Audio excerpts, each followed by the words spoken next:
time. Hi. What are you? Yes. Yes?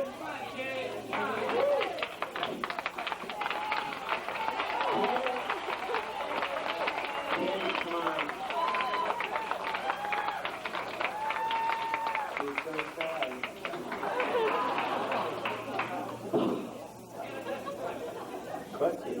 Okay, question to everyone. Yes. Looking back over the years, which is the most impressive thing that you'll remember?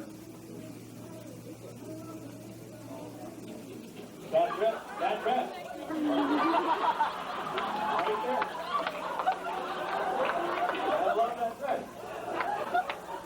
Years from now, I'll remember. I haven't been with the show for years, so I should,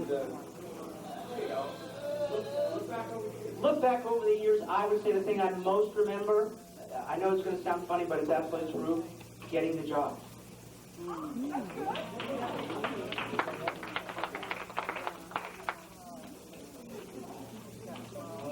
I've always hated these kind of questions. Over the years, the most impressive thing, directing Armin Shimerman. Well, actually, you know, in truth, that's that lousy little Ferengi always comes up with me. The truth is, the first chance I got to direct was an episode that was a Ferengi episode, and as was usually the case, they threw Armin at the fledgling directors, and I was lucky enough to get Armin to work with, and he because he complains very quietly, and so he really is the person who was the lead actor in my first chance to direct, and that was it made my job a lot easier and made me look very good. So I'm grateful for that.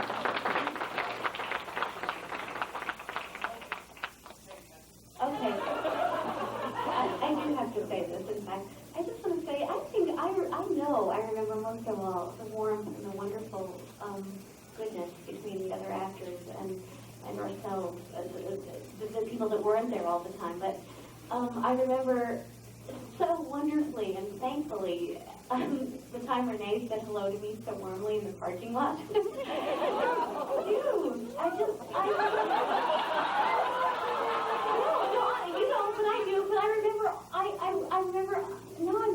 I'm a goon.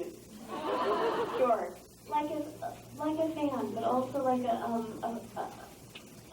fellow thankful cast member. Just the goodness that was shared, and it's no light thing. It was a wonderful thing between this cast. I remember all the wonderful times, many wonderful times when I went to Armin. And Max would say this too if he were here. Just the wonderful times when we went to him and said, "Help! Armin, what do we do?" You know, just wondering how to take direction, how to understand where we were going with character, how to survive in different circumstances, and not only the non-judgment, but the understanding that we were met with, and that was very, very, very special. And I appreciate it, and we all did, so thank you.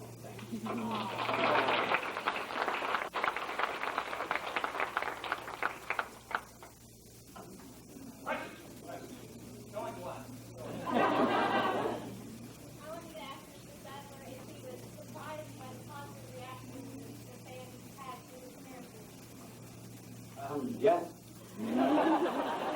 I was. I'm always surprised.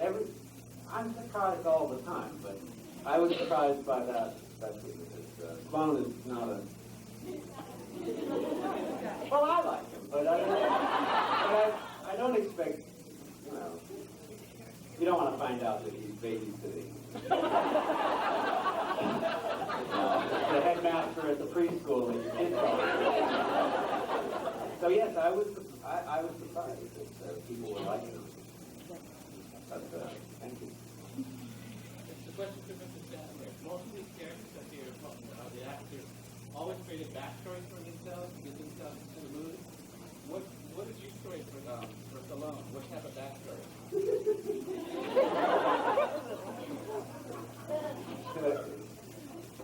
To be honest with you, I didn't really I imagined him having spent I don't know, a childhood in Boy Scouts, in, camping, in a religious school, and then through this whole world. He was abused.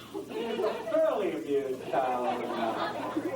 I don't actually know how to answer that. I didn't really come up with a huge backstory for him because he simply vanished. He pops in and he's gone. And the less you know about him, the more you like him.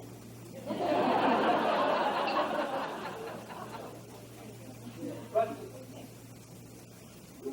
yeah.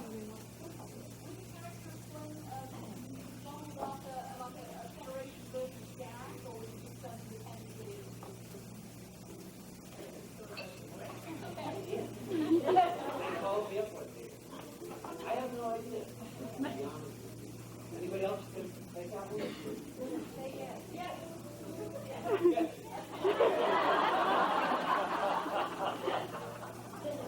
So I see you unprepared. You'll learn how to bullshit.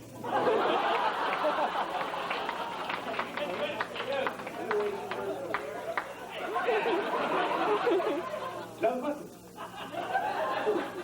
One for Rene. Come on. Last chance. Immediate post. Oh, yes, 9. DS9 plans. I'm an out-of-work actor. No, I am. Basically, I'm doing a cartoon series I just found out yesterday called Cyber 9. I'm playing Cyber 9. I'm sort of stuck with 9 in my life now. But that's what I'm going to start doing right away, and maybe some other stuff that I really am not free to talk about because it's so important. But anyway, yeah, I'm doing a cartoon series. There you go. I was periodically unemployed during the time that I was playing Sloan as well. But I just did a movie with Tom Hanks called The Green Mile. That'll be out this summer. And Witness Protection for HBO with Forrest Whitaker and Tom Sizemore. I don't know. Working. Looking for the next gig. So send the scripts to William Sadler. Working. I also did a Stephen King film that will be out in a couple weeks. I think it's just out in early release. And I'm producing some science fiction, which I'm really excited about. Nickelodeon and Columbia TriStar and Sci-Fi Channel are taking serious looks at some things that I'm doing, creating, and I'm really thankful and happy. Yeah. It's called Frozen, and it's starring Skateboard and Eve. I'm taking the skills I learned on Deep Space Nine and trying to get a bar job. Next question.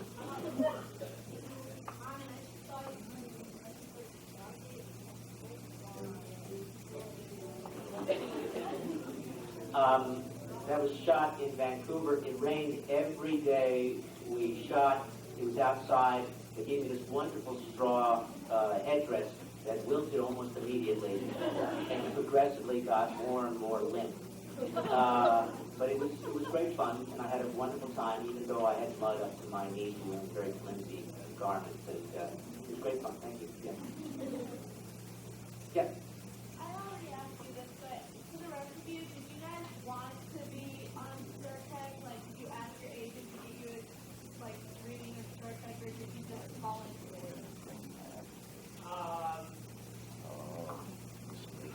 I have always admired and envied actors who got to perform in Star Trek, whether it was the original series or Next Generation.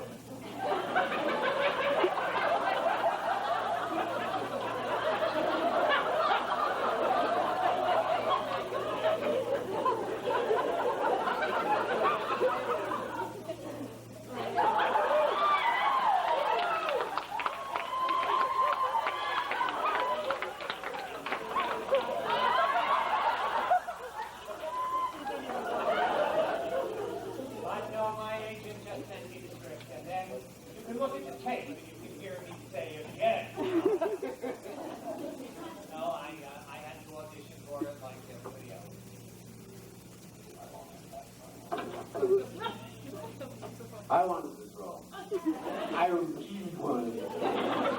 No, I was very excited when they told me that they just called me and asked me if I would do it. Man, that doesn't happen all the time. It happened this time. And I just applauded their good taste. Damn. Excellent. And when I saw what kind of character he was and how much fun it would be to do it, that I thought, this is very cool. Because it's a little piece of American television history, you know. It's a little piece of the fabric of this culture. And I thought, how nice to be a part of that. Okay, can I tell you? Yeah. Okay, because before I was on the show at all, before I had even an audition, I loved the show, and not only that, but Family Business, which Rene directed, and I knew, and Armin was featured in, was my favorite episode. I loved the show before I was on it, and in fact, I was in an acting class in a city of 12.5 million people. I was in an acting class of 10 people, and 3 of those people were Jonathan Del Arco, who played the board, Hugh the board, in TNG, and Garrett, Garrett from Voyager, and me. And Garrett and I were not working very much. We did some stuff off and on, but we weren't working consistently. And Jonathan had gone, this is honestly true, Jonathan went to conventions every now and then, having gone through the board recently, and he would go to these conventions on weekends and come back to this class on Monday nights and say, my gosh, you guys, you know where I went? This was so cool. These people loved us. And I thought, how amazing that you were on this show that is so quality and that so many people love, and you actually get to go and they tell you that. I want to be on that show. I did, before I even had an audition. And I prayed. and I worked. And it happened. So let this be a lesson unto us. I'm just very thankful.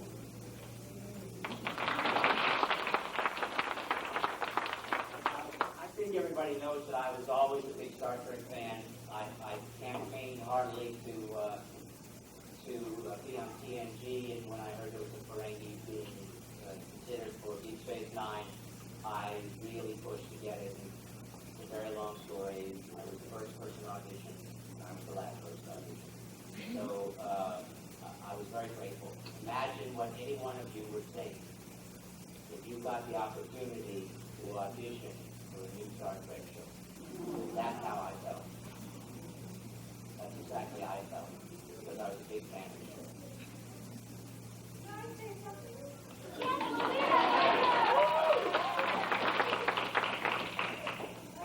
Wanted? Can I say something? Do I need to? Yes. All right. I have glasses on. I'm going to cry. 13 years ago, I locked into a job that was an amazing job, and I have been there ever since. And I have met my best friend, I've met my boyfriend, and I have, anyway, it's a great show, and it will go on, I hope, forever and ever. And I just want to say thank you to all of you, because if you weren't there, we wouldn't be there. And I know I sound really stupid right now. It's very emotional. And the promenade is done. It's gone. Yeah, it's gone. So anyway, I thank you for coming tonight. And Max couldn't be here. He's in Denver, and I'm thanking you for him. And Tell them your relationship. we love each other. If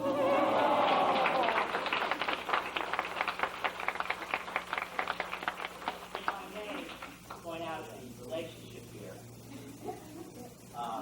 Lita is married to Ron. This is Lolita. Lita is actually named after Lolita. Yeah, so. Lita was named after Lolita before Lolita and Mom, Max. That's right, because I was there a long time before. So you people that know the show, you know that Padua, the character of Padua was named after me a long time ago. That was before these days. That's TNG. So here, take